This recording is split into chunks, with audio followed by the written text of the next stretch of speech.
जय हिंद दोस्तों, Sandeep tricky math special YouTube channel में आप सभी का स्वागत है। बिहार पुलिस कांस्टेबल नई भर्ती 2023 जिसमें टोटल पोस्ट है 21,391। इस पोस्ट के लिए साइंस का सेट नंबर 3 है। सेट नंबर 1 और 2 नहीं देखोगे तो इसके लिए प्लेलिस्ट बना दिया है, वहां से जाकर आप देख सकते हैं। इस वीडियो में साइंस का 45 प्लस अति महत्वपूर्ण प्रश्न देखने वाले हैं, तो इस वीडियो को अंत तक देखिएगा। वीडियो स्टार्ट करते हो चलते हैं हम प्रश्न की तरफ। पहला प्रश्न है आपके सामने, मानव शरीर का बृहत्तम कोशिका है। स्नायु कोशिका, मांसपेशी कोशिका, यकृत कोशिका और वृक्क कोशिका। बताइए यहाँ पर 1 नंबर प्रश्न का सही आंसर क्या है। तो मानव शरीर का सबसे बृहत्तम कोशिका कौन सा है? जो भी कैंडिडेट यहाँ पर ऑप्शन नंबर ए के साथ जा रहे हैं, स्नायु कोशिका, बिल्कुल ही सही जवाब है। सेकेंड नंबर प्रश्न है आपके सामने कि वैद्युत अपघट्य में कौन सा नियम लागू होता है? कूलम्ब का नियम, ओम का नियम, न्यूटन का नियम और फैराडे का नियम। बताइए यहाँ पर सेकेंड नंबर प्रश्न का सही आंसर क्या है। वैद्युत अपघटन में कौन सा नियम लागू होता है? तो फैराडे का नियम। जो भी कैंडिडेट यहाँ पर ऑप्शन नंबर डी के साथ जा रहे हैं, बिल्कुल ही सही जवाब है। नेक्स्ट यहाँ पर 3 प्रश्न के इलेक्ट्रॉन वोल्ट इकाई है आवेश का, करंट का, ऊर्जा का और पावर का। बताइए यहाँ पर 3 प्रश्न का सही आंसर क्या है। तो 3 प्रश्न का जो भी कैंडिडेट ऑप्शन नंबर सी के साथ जा रहे हैं, ऊर्जा बता रहे हैं, बिल्कुल ही सही जवाब है। आवेश का ऐसे मात्रक कूलम्ब होता है, करंट कैसे मात्रक एम्पियर होता है, पावर कैसे मात्रक वाट होता है। नेक्स्ट यहाँ पर 4 प्रश्न के पृष्ठ तनाव की बीमा क्या है?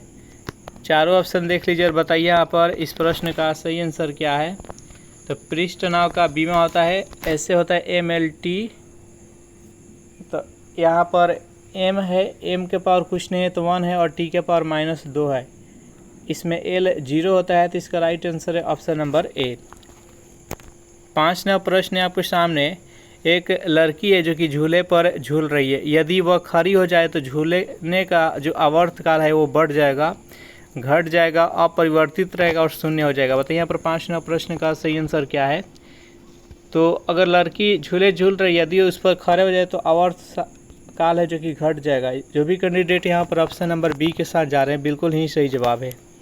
नेक्स्ट यहाँ पर 6 प्रश्न है कि यूरिया में नाइट्रोजन की मात्रा होती है 46%, 5%, 20%, 10%। बताइए यहाँ पर 6 प्रश्न का सही आंसर क्या है।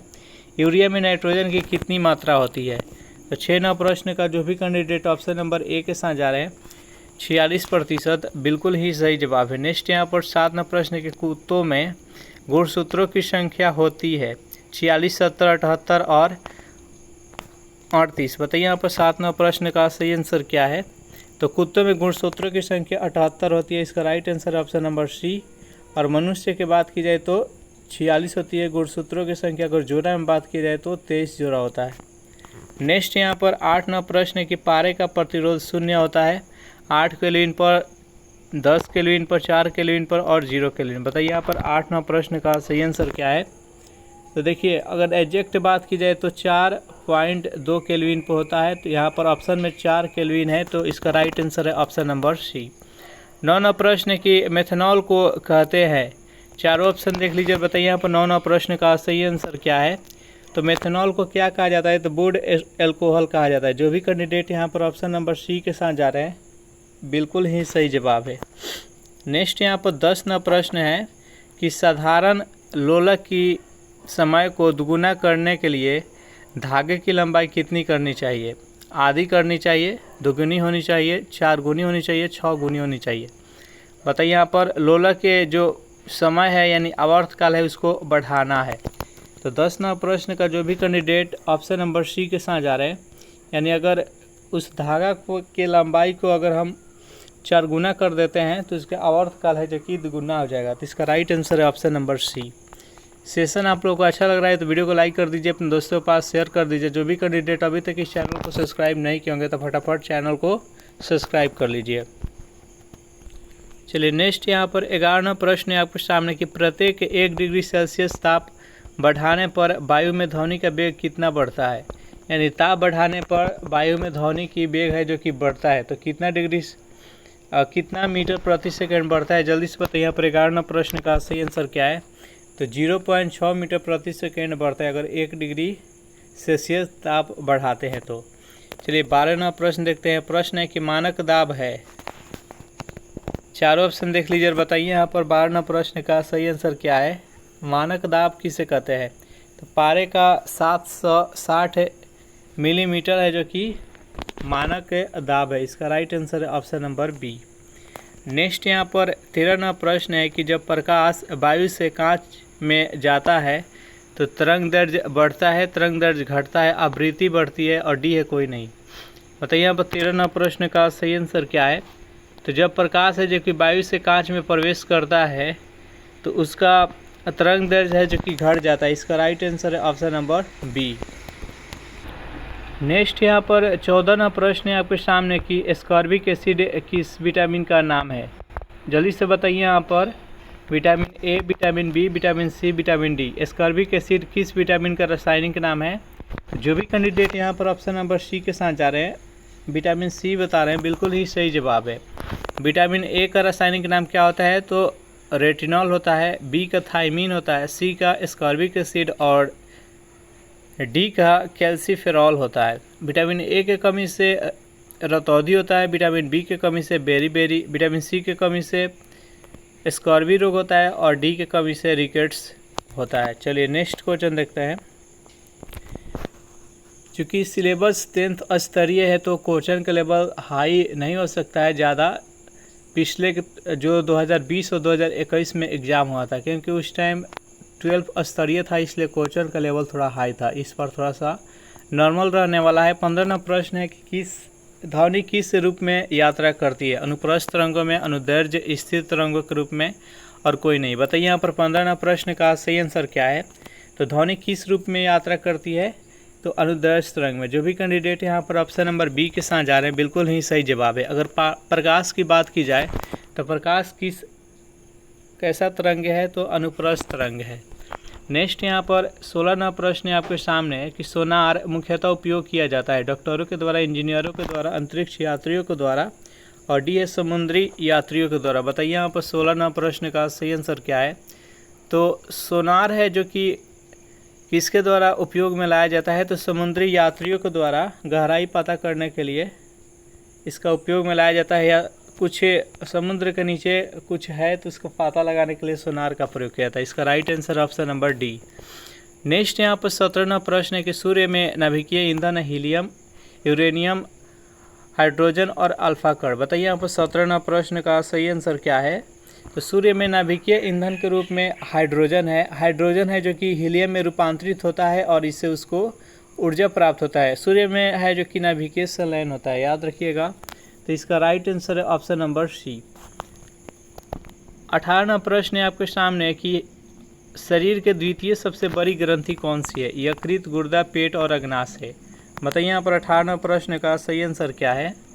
तो शरीर के द्वितीय सबसे बड़ी ग्रंथि कौन सी है? तो अग्नाशय है। जो भी कैंडिडेट यहाँ पर ऑप्शन नंबर डी के साथ जा रहे हैं, बिल्कुल ही सही जवाब है। जल्दी से बताइए कि शरीर के सबसे बड़ी ग्रंथि कौन सा है।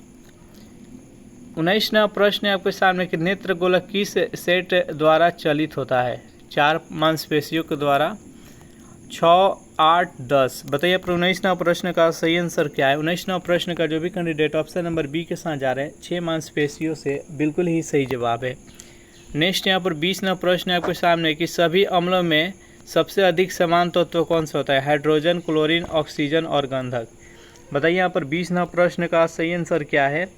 तो 20वां प्रश्न का जो भी कैंडिडेट ऑप्शन नंबर ए के साथ जा रहे हैं, हाइड्रोजन, बिल्कुल ही सही जवाब है। जितने भी अम्ल होता है सभी में हाइड्रोजन है लगभग मौजूद रहता है। एग्जाम्पल के तौर पर समझे तो एस्कॉर्बिक अम्ल देख ले, चाहे हाइड्रोक्लोरिक अम्ल देख ले, चाहे नाइट्रिक अम्ल देख ले, चाहे सल्फ्यूरिक अम्ल देखे, सभी में है एच है। नेक्स्ट यहाँ पर 21वां प्रश्न है आपके सामने।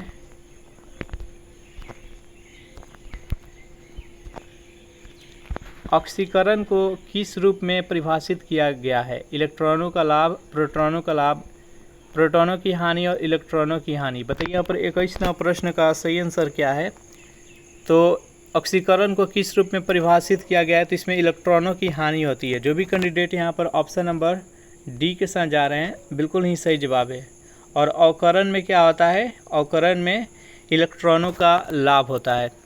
नेक्स्ट यहाँ पर 22वां प्रश्न है कि अम्ल का स्वाद कैसा होता है? मीठा, खट्टा, तीखा और नमकीन। बताइए यहाँ पर 22वां प्रश्न का सही आंसर क्या है। तो अम्ल का स्वाद होता है जो कि खट्टा होता है। पीएच स्केल पर 0 से लेकर 14 तक अंक अंकित रहता है और यहाँ पर जो 7 से 0 की तरफ बढ़ेंगे तो सब अम्लीय रहता है और 7 से 14 की तरफ बढ़ेंगे तो क्षारीय रहता है। और जो 7 होता है ये उदासीन होता है, तो अम्लीय का मीठा होता है, खट्टा होता है। 7 पर उदासीन रहता है और 7 से आगे बढ़ेंगे तो कड़वा हो जाएगा, तीखा हो जाएगा। नेक्स्ट यहाँ पर 23वां प्रश्न है कि प्रकाश वर्ष इकाई है, दूरी का, तीव्रता का, समय का, वेग का। बताइए यहाँ पर 23वां प्रश्न का सही आंसर क्या है। तो प्रकाश वर्ष है जो कि दूरी का, खगोलीय बिंदु के बीच की दूरी को किस में मापते हैं, तो हम प्रकाश वर्ष के बारे में मापते हैं। 24वां प्रश्न है आपके सामने कि 1 जूल बराबर होता है। जल्दी से बताइए यहाँ पर 24वां प्रश्न का सही आंसर क्या है। तो 1 जूल बराबर क्या होता है। तो 1 जूल बराबर 10 के पावर 7 अर्ग होता है। इसका राइट आंसर है ऑप्शन नंबर ए। अगर इस सेशन का आपको पीडीएफ चाहिए तो इसके लिए टेलीग्राम ग्रुप बना दिए, जिसका लिंक इसी वीडियो के नीचे डिस्क्रिप्शन में मिल जाएगा, वहाँ से ज्वाइन करके इसका पीडीएफ डाउनलोड कर सकते हैं। 25वां प्रश्न है कि पिंड का भार शून्य नहीं होगा, पृथ्वी के केंद्र पर स्वतंत्र गिरने के दौरान अंतरिक्ष ग्रहित केंद्र अंतरिक्ष में, और डी है किसी घर्षणहीन सतह पर। बताइए यहाँ पर 25वां प्रश्न का सही आंसर क्या है। तो पिंड का भार शून्य कहाँ पर नहीं होगा, शून्य नहीं होगा, तो स्वतंत्र गिरने के दौरान। जो भी कैंडिडेट यहाँ पर ऑप्शन नंबर बी के साथ जा रहे हैं बिल्कुल ही सही जवाब। पृथ्वी के केंद्र पर भी शून्य हो जाएगा, अंतराग्रहित अंतरिक्ष में भी शून्य हो जाएगा और किसी घर्षणहीन सतह पर भी। नेक्स्ट यहाँ पर 26वां प्रश्न आपके सामने कि वर्षा की बूंद किसके कारण से गोलाकार होता है, पृष्ठ तनाव, वायु घर्षण, शून्यता और व्यतिकरण। बताइए यहाँ पर 26वां प्रश्न का सही आंसर क्या है। तो वर्षा का जो बूंद होता है वो गोलाकार होने का कारण क्या है, तो पृष्ठ तनाव। बहुत ही कम से कम क्षेत्रफल अपना बनाने का कोशिश करता है जिसके कारण वो गोलाकार हो जाता है। इसका राइट आंसर है ऑप्शन नंबर ए। 27वां प्रश्न है कि जब बर्फ़ के एक टुकड़े पर दबाव बढ़ाया जाता है तो उसका गलनांक घट जाता है, बी अपरिवर्तित रहता है। जल्दी से बताइए यहाँ पर 27वां प्रश्न का सही आंसर क्या है। इन्हीं दोनों ऑप्शन में से बताइए इसका सही आंसर क्या है। तो जब बर्फ़ के टुकड़े पर दबाव बढ़ाते हैं तो इसका गलनांक है जो कि घट जाता है, यानी और जल्दी से वो गल जाता है। इसका राइट आंसर है ऑप्शन नंबर ए। 28वां प्रश्न कि आग पकड़ने के लिए कौन सा फाइबर न्यूनतम प्रवृत्ति का होता है। बताइए यहाँ पर 28वां प्रश्न का सही आंसर क्या है। ऑप्शन नंबर ए है टेरिलिन, बी है सूती कपड़ा, सी है नायलॉन और डी है पॉलिस्टर। तो 28वां प्रश्न का जो भी कैंडिडेट ऑप्शन नंबर बी के साथ जा रहे हैं यहाँ पर सूती कपड़ा बता रहे हैं, बिल्कुल ही सही जवाब है। सूती कपड़ा में आग बहुत ही लेट से पकड़ता है, इसलिए न्यूनतम प्रवृत्ति का होता है। नेक्स्ट यहाँ पर 29वां प्रश्न है आपके सामने कि नॉन स्टिक रसोई के बर्तन पर किसकी परत होती है, पीवीसी का, सिलिकॉन का, टेफ्लॉन का, ग्रेफाइट का। बताइए यहाँ पर 29वां प्रश्न का सही आंसर क्या है। तो नॉन स्टिक्स रसोई के बर्तन किसकी परत होती है, तो टेफ्लॉन का। जो भी कैंडिडेट यहाँ पर ऑप्शन नंबर सी के साथ जा रहे हैं बिल्कुल ही सही जवाब है। नेक्स्ट यहाँ पर 30वां प्रश्न है कौन सी धातु नाइट्रिक अम्ल द्वारा प्रभावित नहीं होती है, ब्रोमीन, सोना, तांबा और पारा। बताइए यहाँ पर 30वां प्रश्न का सही आंसर क्या है। निम्नलिखित में से कौन सी तत्व है जो कि नाइट्रिक अम्ल द्वारा प्रभावित नहीं होता है। तो जो भी कैंडिडेट यहाँ पर ऑप्शन नंबर बी के साथ जा रहे हैं सोना बता रहे हैं, बिल्कुल ही सही जवाब है। चलिए नेक्स्ट यहाँ पर 31वां प्रश्न है कि निम्नलिखित में से किसे भारी जल कहा जाता है, बर्फ को, ड्यूटेरियम ऑक्साइड को, अशुद्ध जल को और कोई नहीं। बताइए यहाँ पर 31वां प्रश्न का सही आंसर क्या है। निम्नलिखित में से किसे भारी जल कहा जाता है। तो जो भी कैंडिडेट यहाँ पर ऑप्शन नंबर बी के साथ जाए ड्यूटेरियम ऑक्साइड, बिल्कुल ही सही जवाब है। भारी जल का अणु सूत्र क्या होता है, तो D2O होता है, D2O होता है। अब परमाणु द्रव्यमान की बात की जाए तो कितना हो जाता है, तो परमाणु द्रव्यमान 20 हो जाता है, याद रखिएगा। नेक्स्ट यहाँ पर 32वां प्रश्न की लाफिंग गैस है, इनमें से कौन सा लाफिंग गैस है, जल्दी से बताइए। हास्य गैस के नाम से भी जाना जाता है। तो 32वां प्रश्न का जो भी कैंडिडेट ऑप्शन नंबर ए के साथ जाए नाइट्रस ऑक्साइड, बिल्कुल ही सही जवाब है। लाफिंग गैस का अणु सूत्र क्या होता है, तो N2O होता है। जो भी कैंडिडेट यहाँ पर ऑप्शन नंबर ए के साथ जा रहे हैं बिल्कुल ही सही जवाब है। नेक्स्ट यहाँ पर 33वां प्रश्न की NaOH सूत्र वाले यौगिक का नाम बताइए, caustic soda, baking soda, soda S और पोटास। बताइए इस प्रश्न का सही आंसर क्या है। तो NaOH सूत्र वाले यौगिक का नाम होता है कास्टिक सोडा। जो भी कैंडिडेट यहाँ पर ऑप्शन नंबर ए के साथ जा रहे हैं बिल्कुल ही सही जवाब है। बेकिंग सोडा यानी इसको खाने वाला सोडा कहते हैं। इसका अणु सूत्र होता है NaCO3 और इसका रासायनिक नाम होता है सोडियम बाइकार्बोनेट। और एक होता है धुआं सोडा। धुआं सोडा का रासायनिक नाम होता है सोडियम कार्बोनेट और उसका अणु सूत्र होता है Na2CO3.10H2O। नेक्स्ट यहाँ पर 34वां प्रश्न है कि निम्न में से किससे ध्वनि का संचरण नहीं हो सकता है? इस्पात से, वायु से, निर्वात से और पानी से। बताइए यहाँ पर 34वां प्रश्न का सही आंसर क्या है? तो ध्वनि का गमन किस में नहीं होता है? तो निर्वात में। जो भी कैंडिडेट यहाँ पर ऑप्शन नंबर सी के साथ जा रहे हैं बिल्कुल ही सही जवाब है। और ध्वनि का संचरण सबसे तीव्र गति से किस में होता है? तो इस्पात में होता है, यानी ठोस, उसके बाद से द्रव और फिर गैस। ध्वनि का ये गति का क्रम है। नेक्स्ट यहाँ पर 35वां प्रश्न के ग्रहों की परिक्रमा की गणना की जाती है। चारों ऑप्शन देख लीजिए और बताइए इस प्रश्न का सही आंसर क्या है। तो 35वां प्रश्न का जो भी कैंडिडेट यहाँ पर ऑप्शन नंबर सी के साथ जाए, डॉपलर प्रभाव के द्वारा, इसका राइट आंसर है ऑप्शन नंबर सी। नेक्स्ट यहाँ पर 36वां प्रश्न है कि मानव शरीर में धमनियों का क्या कार्य है?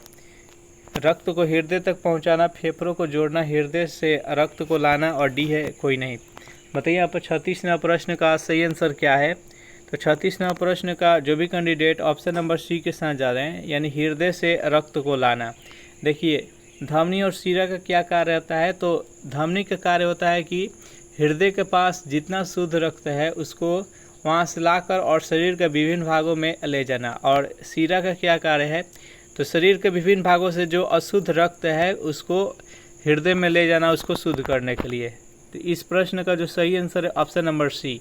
इसका एक अपवाद रहता है, दोनों का एक अपवाद रहता है। एक फुफ्फुस धमनी होता है और एक फुफ्फुस शिरा होता है, जो कि अपोजिट कार्य करता है। नेक्स्ट यहाँ पर 37वां प्रश्न है आपके सामने कि किसी तत्व के परमाणुिक भार को किस में व्यक्त किया जाता है? ग्राम में, मिलीग्राम में, किलोग्राम में और डी है परमाणु द्रव्यमान इकाई में। बताइए 37वां प्रश्न का सही आंसर क्या है? तो किसी तत्व के परमाणुिक भार को किस में मापा जाता है? तो परमाणु द्रव्यमान इकाई में। 37वां प्रश्न का जो भी कैंडिडेट ऑप्शन नंबर डी के साथ जा रहे हैं बिल्कुल ही सही जवाब है। नेक्स्ट यहाँ पर 38वां प्रश्न है कि तापमान को कितना कम कर देने से सभी गैस शून्य आयतन घेरेगी? चारों ऑप्शन देख लीजिए, जल्दी से बताइए यहाँ पर 38वां प्रश्न का सही आंसर क्या है? तो 38वां प्रश्न का जो भी कैंडिडेट ऑप्शन नंबर सी के साथ जा रहे हैं, -273 डिग्री सेल्सियस, -273 डिग्री सेल्सियस करने पर सभी जो गैस है वो शून्य आयतन घेरेगी। -273 से अब नीचे तापमान नहीं ले जा सकते। सबसे न्यूनतम तापमान कितना है? तो -273 डिग्री सेल्सियस। तो इस प्रकार से ये सेशन यहीं पर समाप्त हो रहा है। सेशन आप लोग को कैसा लगा जरूर कमेंट करके बताइएगा। सेशन आप लोग को अच्छा लगा हो तो वीडियो को लाइक कर दीजिए, अपने दोस्तों के पास शेयर कर दीजिए। जो भी कैंडिडेट अभी तक इस चैनल को सब्सक्राइब नहीं किए होंगे तो फटाफट चैनल को सब्सक्राइब कर लीजिए। Thanks for watching this video. मिलते हैं नेक्स्ट वीडियो में।